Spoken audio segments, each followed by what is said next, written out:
Good afternoon, everyone. My name is Kiara Govender. However, please feel free to address me by my first name, which is Kiara. I'm a certified mediator in the city of Johannesburg, and I will be the mediator conducting today's session.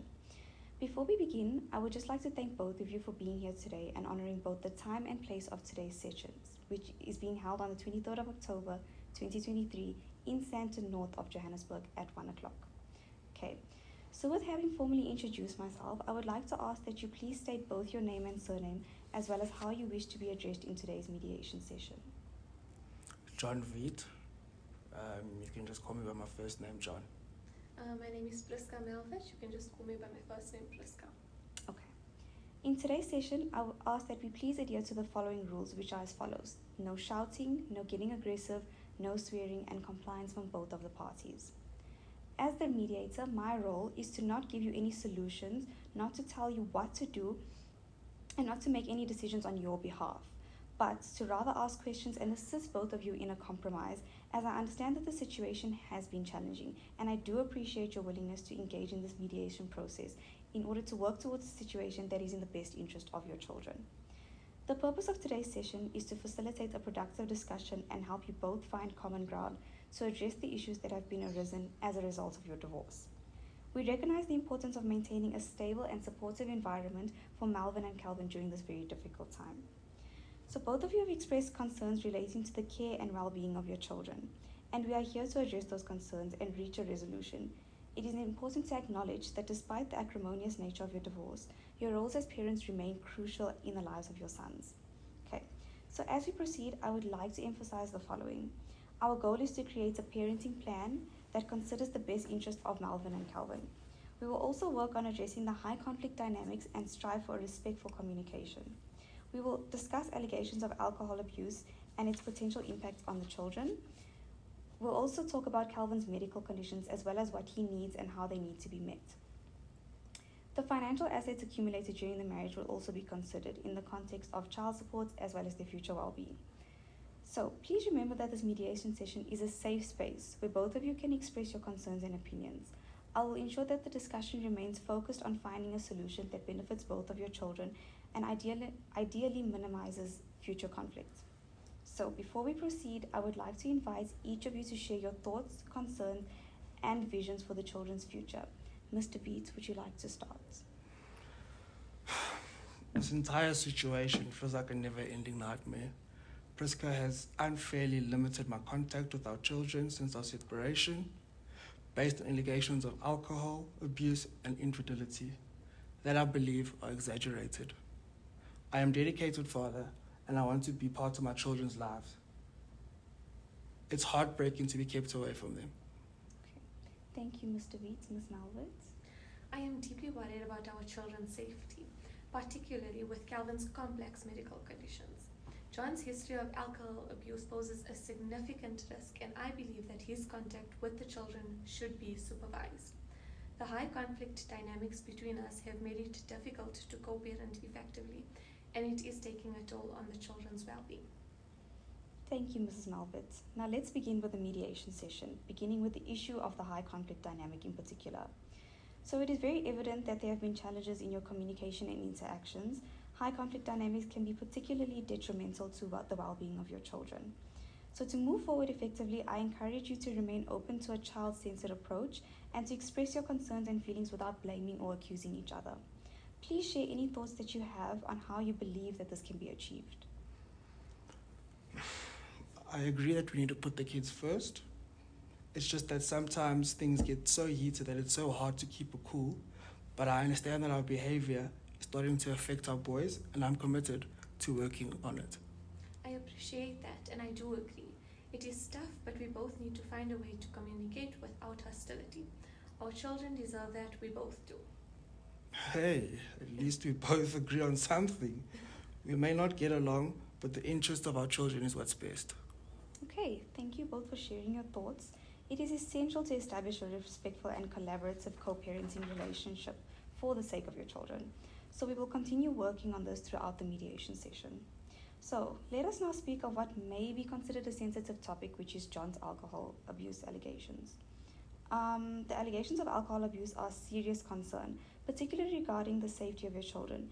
It is important to address this issue, Mr. Veet. Do you have any comments or information that you would like to share regarding these allegations? I just want to clarify something with regards to my alcohol issue. I have been working on it. I have decided to find myself some help. I'm committed to being a responsible and safe parent. My priority is ensuring that the boys' well-being is always cared for, and a drink is a drink. If you're thirsty, you drink. And we only have alcohol in the house, so I don't know what else you expect me to drink. I highly doubt that you are trying to stop with the alcohol. Okay, let's just all keep calm. Thank you, Mr. Veet, for sharing your thoughts. Ms. Malvert, what are your thoughts on the matter? I don't believe that he's trying to stop with the alcohol. This woman is going to drive me crazy. I can't believe you're still pushing this alcohol narrative, Priska. It's a baseless accusation, and you know it is. You are using it to manipulate the situation and make me the villain when you're the one who brings me the drink when I come back from work. Now I'm the problem. Oh, please, John. You can't just brush it off like it's a minor detail. Your alcohol abuse has put our children at risk. I'll do whatever it takes to ensure their safety. Okay, I think maybe we should just stick to the issue at hand, and this is not the time or place for a heated argument. We are here to find a resolution, and please remember that our main focus is only of the well-being of your children. Okay, so the abuse allegations may take a while to settle down, so let's maybe move on to the well-being of and the health of your son, Calvin. So Calvin's medical conditions present a unique challenge, okay? How do you both think his needs should be met while keeping your disputes to a minimum? Calvin, that's my little boy here. Calvin's health is of utmost importance to me. Priska, your approach to his treatment has been chaotic, and we need a clean plan. Our son's life is at stake. You're accusing me of being chaotic. John, you have never taken his condition seriously. Calvin needs stability and a consistent approach to his treatment. Okay, this is a critical matter, and I think we should find a common ground to ensure Calvin's well-being, but let us do this without any further arguments. Please tell her that. Okay, so let's continue with our mediation. Keeping in mind the welfare of your children, what will the step forward be regarding Calvin's health and treatment? So I will be willing to work hand in hand with John to see what the best way would be to help our son, as his health is the main priority. I agree with Priska. However, in order for this to work, she'll need to take my views for consideration. And I will do that. Thank you. God bless you. So I'm glad we've come to an agreement. The next topic to be discussed today is that of the financial assets. So Mr. Veet, Mrs. Malvert, how do you believe the financial assets should be considered in the context of child support and the children's future well-being? I understand the importance of providing for the kids, and I am willing to contribute fairly to their support. We need to make sure that they have the right resources whenever they need them. I appreciate that, John. I want to ensure that the boys have everything they need for their education and other expenses. It is a responsibility that we both share. Okay, thank you for your input. It is important to ensure that the financial aspects are handled fairly and in the best interests of your children. I'm glad to see that you are now in agreement with each other. So I would like both of you to maybe briefly share your co-parenting goals and the visions that you both have for your children's future. This can help us maybe establish a common ground that we both can work towards. Before I express my views, I just want to let you know that this is the only time we'll agree with each other. But let me carry on. My goal for our children is for them to grow in a stable and loving environment, free from conflict that they have witnessed. I want them to feel loved and safe by both of us. I share that goal, John. I do. I want our children to have a happy and healthy childhood where they can count on both of us for support and love. Okay, thank you for sharing your goals. It actually seems as though both of you have the well-being of your children at heart. Our next step will be to work towards a parenting plan that reflects these shared goals. Okay, so before we conclude, I think it's essential to address the issue of custody and visitation rights for both of the children. Melvin and Calvin, while considering the rights that are enshrined in Section 28 of the Constitution, Section 28 is a foundational piece of legislation that emphasizes the protection and well-being of the children in South Africa. highlighting their rights to family care, a name, nationality, protection from harm as well. So it underscores the principles that are in the best interest of the child, and it should be primarily considered in all matters concerning children. So, how do you both envision this, even if it means navigating this storm of disagreements? I should have shared custody as it's in the best interest of the children.